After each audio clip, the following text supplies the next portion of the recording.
Welcome. Today, we're diving into one of the most disturbing and rarely discussed chapters in Harlem's history, the alleged KKK lynching of Bumpy Johnson's nephew, and the 7 days that followed when police chose to look the other way. Before we get into it, tell me in the comments where you're watching from, because stories like this connect far beyond one neighborhood. And if you value deeply researched fact, check true history that takes real time and effort to uncover, make sure you subscribe. This channel is committed to uncovering the truth that too many people ignored. To understand how something like this could happen, we first have to understand Harlem's racial climate during that era. Harlem was more than just a neighborhood. It was a symbol of black resilience, culture, and power. After the Great Migration, thousands of black families had moved north to escape Southern racism, only to find that discrimination followed them in different forms. Housing was segregated, jobs were limited, and police protection was often conditional or completely absent. Tensions were high. White supremacist groups like the Ku Klux Klan may be most associated with the South, but they were very much active in northern cities as well, including New York. Their presence wasn't always public or uniformed. It was quiet, embedded, and often protected by systems that claimed neutrality. Harlem, as a center of black economic and political influence, became a target not just for criminal surveillance, but for intimidation. Police-community relations were deeply strained. Many black residents viewed the police not as protectors, as an occupying force that selectively enforced the law. Crimes against black victims were routinely deprioritized, delayed, or dismissed altogether. When violence happened, justice depended less on the severity of the crime and more on who the victim was. This atmosphere of racial hostility, fear, and institutional neglect created the conditions where an act as brutal as a lynching could occur, where silence afterward became just as powerful as the violence itself. To grasp the weight of this story, you have to understand who Bumpy Johnson was and what his name represented in Harlem at the time. Ellsworth, Bumpy Johnson wasn't just a notorious figure in organized crime, he was a power broker, a protector to many, and a symbol of resistance to others. In a city where black communities were routinely exploited and ignored, Bumpy occupied a rare position of influence in a system that wasn't built for people like him. Bumpy was known for his intelligence as much as his toughness.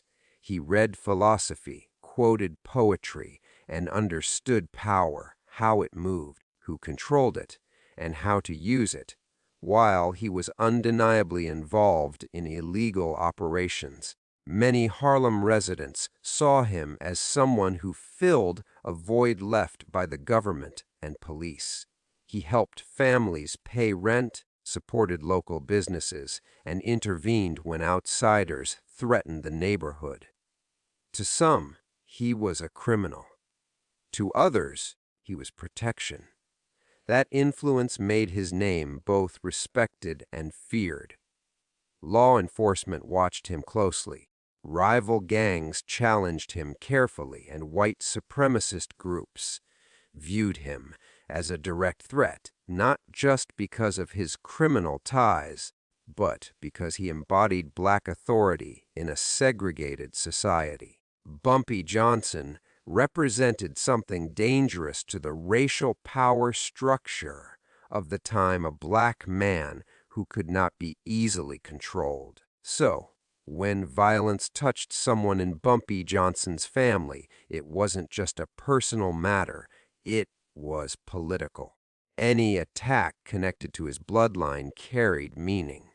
It sent a message not just to Bumpy, but to Harlem itself. How authorities responded or failed to respond revealed just how complicated and uncomfortable his influence truly was. One of the most complicated parts of this story is the identity of Bumpy Johnson's nephew, because historical records are limited, fragmented, and in some cases deliberately vague.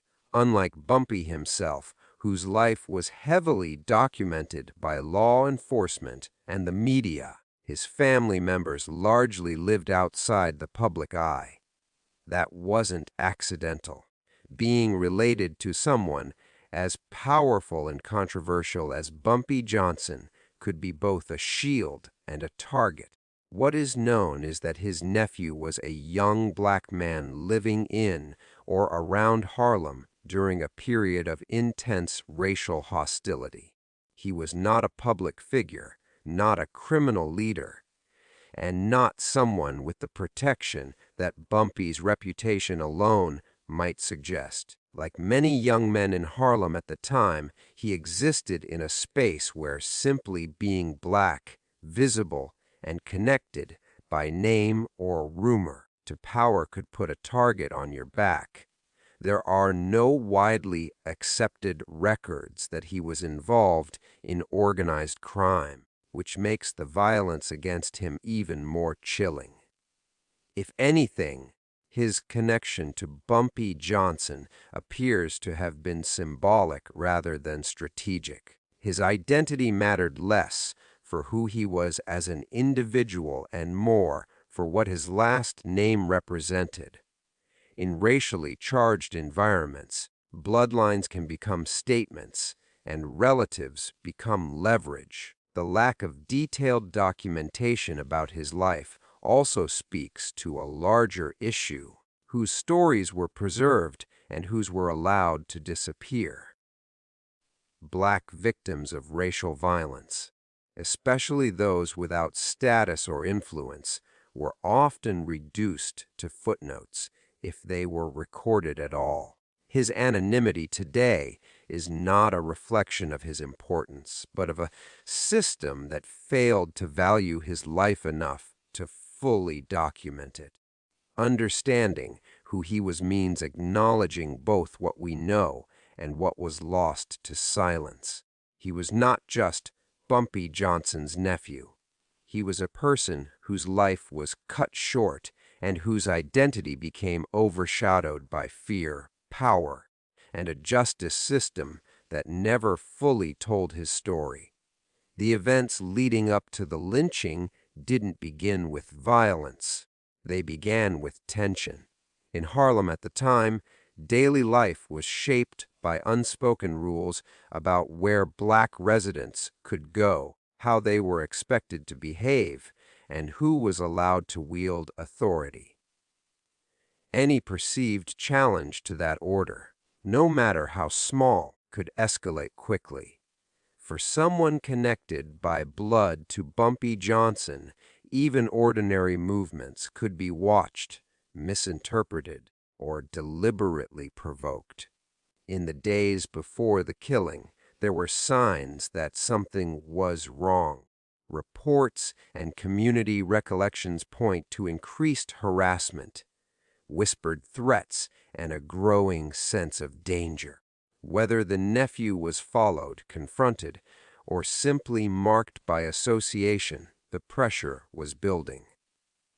In racially charged environments, violence rarely arrives without warning. It simmers first, fed by rumors, resentment, and calculated intimidation. There is also the broader context of retaliation and symbolism. Attacking someone close to Bumpy Johnson would not just cause personal pain. It would send a message. It suggested that even his influence had limits, and that white supremacist violence could reach into the heart of Harlem if it chose to. Kind of message didn't need a public announcement. Fear itself was the announcement. What makes this period especially troubling is the absence of meaningful intervention. If concerns were raised, they were ignored. If threats were reported, they weren't treated with urgency. The systems that might have disrupted what was coming either failed to act or chose not to. That silence created space where violence could be planned, carried out, and later denied. By the time the lynching occurred, it was not a sudden eruption, but the final act of a chain of neglect, hostility, and unchecked hatred. Understanding these lead-up events is crucial because they show that this was not just a single crime. It was the outcome of warnings dismissed and danger allowed to grow in plain sight. When people think of the Ku Klux Klan, they often picture the Deep South, but that assumption hides a critical truth. During the early to mid-20th century, the KKK had a documented presence in northern cities, including New York. Influence didn't always look like hooted marches or public rallies.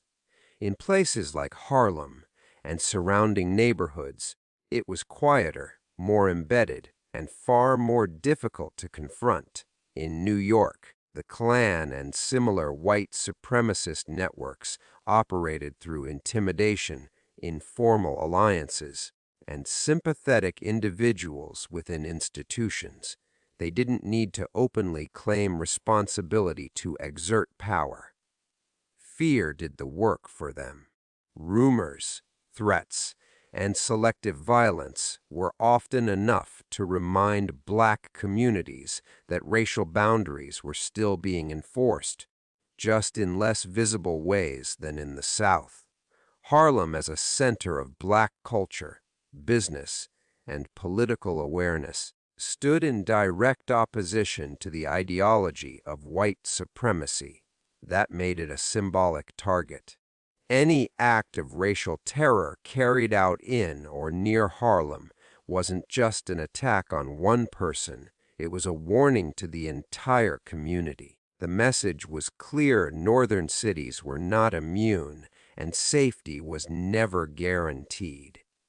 What deepened the danger was plausible deniability. When violence occurred, authorities could dismiss it as random crime, personal dispute, or gang-related activity. This allowed extremist violence to hide behind bureaucratic language while avoiding accountability.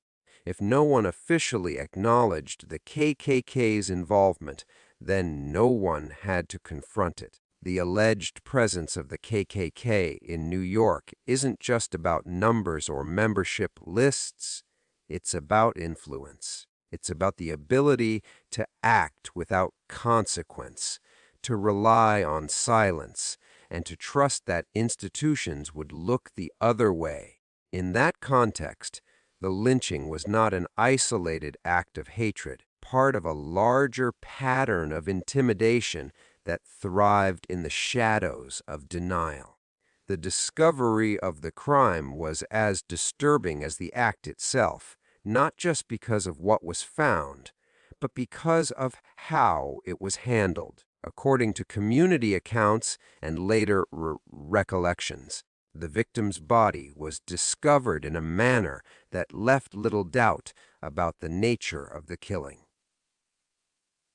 The signs pointed clearly to a lynching, deliberate, symbolic, and meant to instill fear rather than conceal the crime.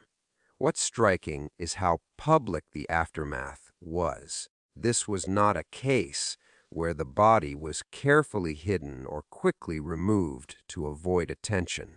Instead, the discovery carried the hallmarks of racial terror, visibility, humiliation, and message sending. Lynchings were designed not just to kill, to warn, and the way this crime was left to be found suggests that same intention. Word spread through Harlem faster than any official statement. Neighbors talked, families whispered, Fear moved block by block. Long before police made any formal acknowledgement, the community already understood what had happened and what it meant. For many residents, this wasn't just the discovery of a body, it was the confirmation of their worst fears about how vulnerable they truly were. When authorities finally arrived, their response was noticeably restrained. The crime scene was not treated with the urgency one would expect given the brutality involved. There were delays, limited public communication, and an immediate narrowing of how the incident was described. Language mattered. How the crime was labeled or avoided set the tone for everything that followed. The discovery should have triggered outrage, investigation, and protection. Instead, it became the first moment in a chain of silence.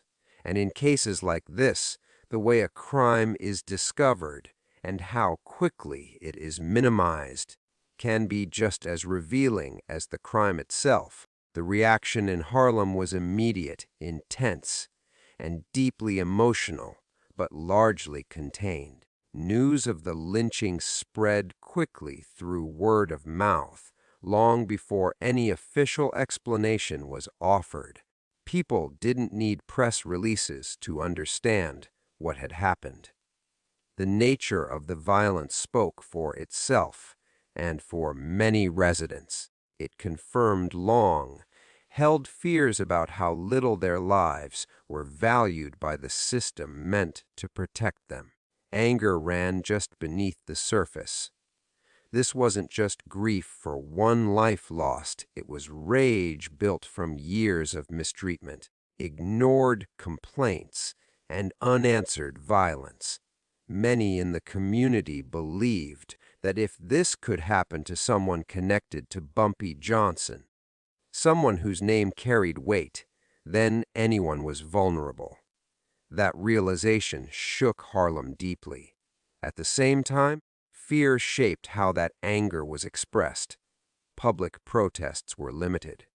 Voices were lowered. Parents warned their children to stay close to home. Business owners closed early. People understood that speaking too loudly could invite retaliation, not just from extremists, from authorities, who often treated black outrage as criminal rather than justified. There were also quiet acts of solidarity. Neighbors looked out for one another. Community leaders held private meetings. Elders reminded younger residents of the risks, while also reinforcing the importance of remembering what had happened. Harlem didn't explode, but it didn't forget either. The community's reaction revealed a painful truth. Harlem was trapped between grief and survival. People wanted justice. They also understood the cost of demanding it. That tension between resistance and self-preservation defined the neighborhood's response and set the stage for the silence that authorities would later exploit. The first 24 hours after the crime should have been decisive. In cases of extreme violence, especially one with clear racial implications, this window is critical for preserving evidence, identifying witnesses, and signaling to the public that justice matters. But in this case, the police response was marked less by urgency and more by hesitation, and that hesitation spoke volumes. From the moment officers arrived, there was a noticeable lack of visible action. The scene was secured, but not aggressively investigated. Questioning was minimal. The tone was procedural rather than alarmed, as if the gravity of the crime was being deliberately downplayed. For a killing that bore the unmistakable signs of racial terror, the response felt strikingly routine.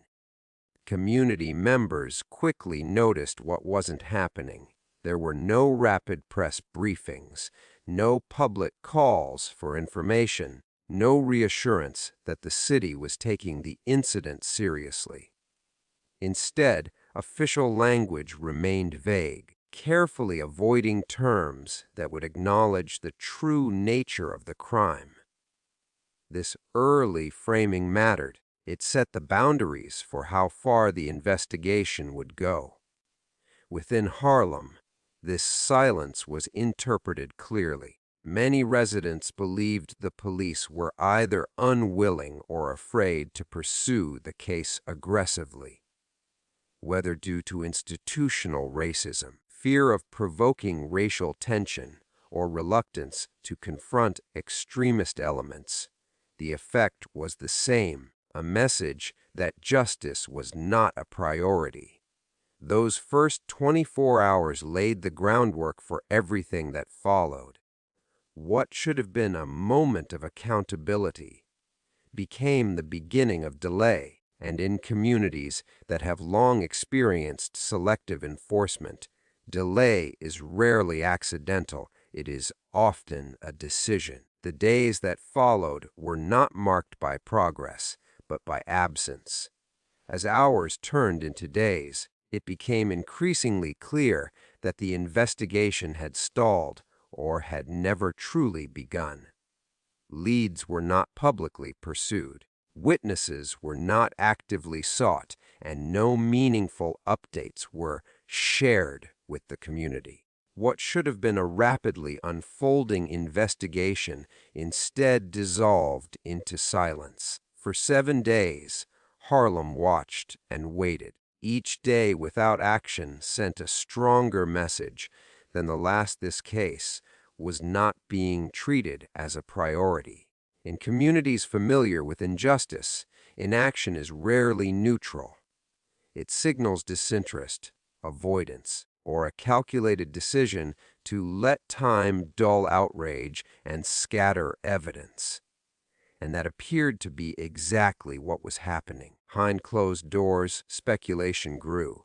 Some believed police feared retaliation or escalation if they pushed too hard. Others suspected institutional pressure to avoid labeling the crime as racially motivated.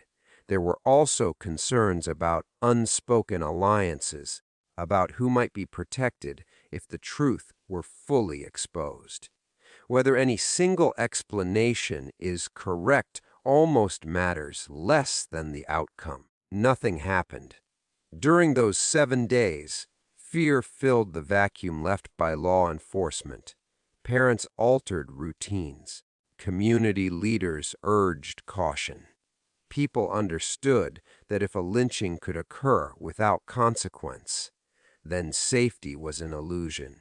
Justice delayed wasn't just justice denied, it was a warning. By the end of the week, the silence had done irreversible damage. Evidence grew cold.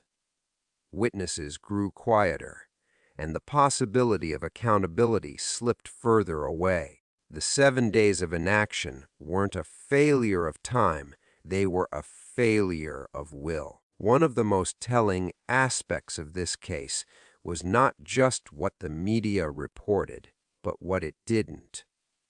In the immediate aftermath, coverage was limited, fragmented, and in some instances completely absent. Major newspapers and radio outlets that routinely covered crime in New York showed little urgency in addressing a killing that carried clear signs of racial terror.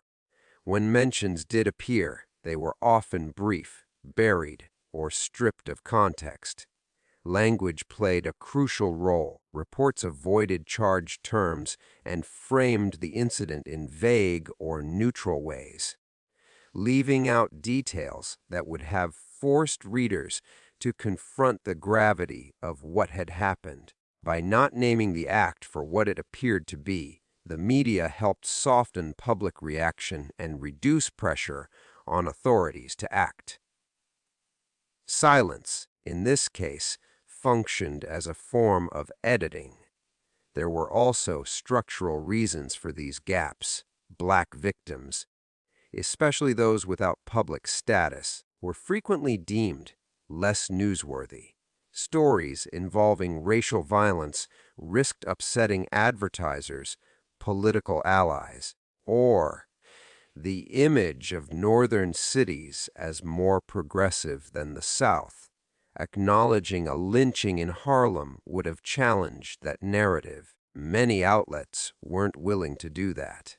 In contrast, black-owned newspapers and community publications often circulated information informally through word of mouth and local networks. These accounts rarely reached a broader audience, but they kept the memory alive within Harlem. The divide between mainstream coverage and community knowledge became stark. Media silence didn't just limit awareness, it shaped outcomes. Without sustained reporting, there was no national outrage, no prolonged scrutiny, and no accountability. What wasn't printed, broadcast, or repeated was allowed to fade, and in that fading, the truth was left vulnerable to erasure. At the center of this case was an invisible but powerful force of fear. Fear shaped every decision: who spoke, who stayed silent, and who looked away. This wasn't just fear of violence, it was fear reinforced by history, by patterns of retaliation, and by the understanding that power did not operate equally for everyone. For many in Harlem, intimidation didn't need to be explicit. It lived in memory. People knew what happened to those who challenged racial violence too directly. They understood that pushing for justice could invite harassment, arrest, loss of livelihood, or worse. When violence is followed by silence from authorities, that silence becomes a threat of its own. Power dynamics made this fear more effective.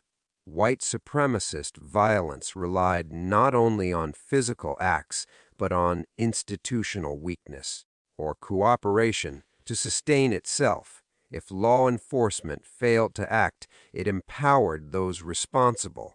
If the media failed to report, it protected them. Intimidation worked because it was supported by systems that allowed it to. Even Bumpy Johnson's influence had limits here. While his name carried weight in Harlem, it could not fully shield his family from racially motivated terror backed by broader structures of power. Reality sent a chilling message: no amount of local influence could override institutional indifference. Fear, in this context, was strategic. It kept witnesses quiet. It discouraged protests. It allowed time to pass without consequence. And by the time fear settled into resignation, the opportunity for justice had largely disappeared. The intimidation didn't end with the act of violence. It continued through the silence that followed, shaping what could and could not be said. The long-term impact of this case extended far beyond the loss of one life. In Harlem, it became another unspoken reference point, one more example added to a growing list of moments when justice failed to show up for black communities. Even without official resolution, the memory lingered, shaping how people understood safety, power, and the limits of the law. For many residents, the case reinforced a painful lesson: justice was selective. If a killing this brutal, this symbolic, this public could be ignored for days and ultimately fade without accountability, expecting protection from the system felt unrealistic. That belief influenced how people interacted with police, courts, and city officials for years to come. Trust, once broken, did not easily return. The story also contributed to a broader justice narrative in Harlem, one defined by self-reliance. Communities leaned more heavily on internal networks, local leaders, and informal systems of protection. While this fostered resilience, it also reflected a grim reality. People felt they had to protect themselves because institutions would not. Over time, the lack of closure allowed the story to drift into the margins of official history. Without arrests, trials, or sustained media coverage, it became a whispered memory rather than a documented case. But absence from textbooks did not mean absence from lived experience. For elders in the community, it remained a cautionary tale passed down in fragments. Ultimately, the impact of this case is measured not just by what happened, but by what didn't. Justice wasn't served. Truth wasn't fully recorded, and that failure became part of Harlem's collective understanding of how racial violence could occur and then quietly disappear. In that way, the case shaped not only memory, but expectations of justice itself.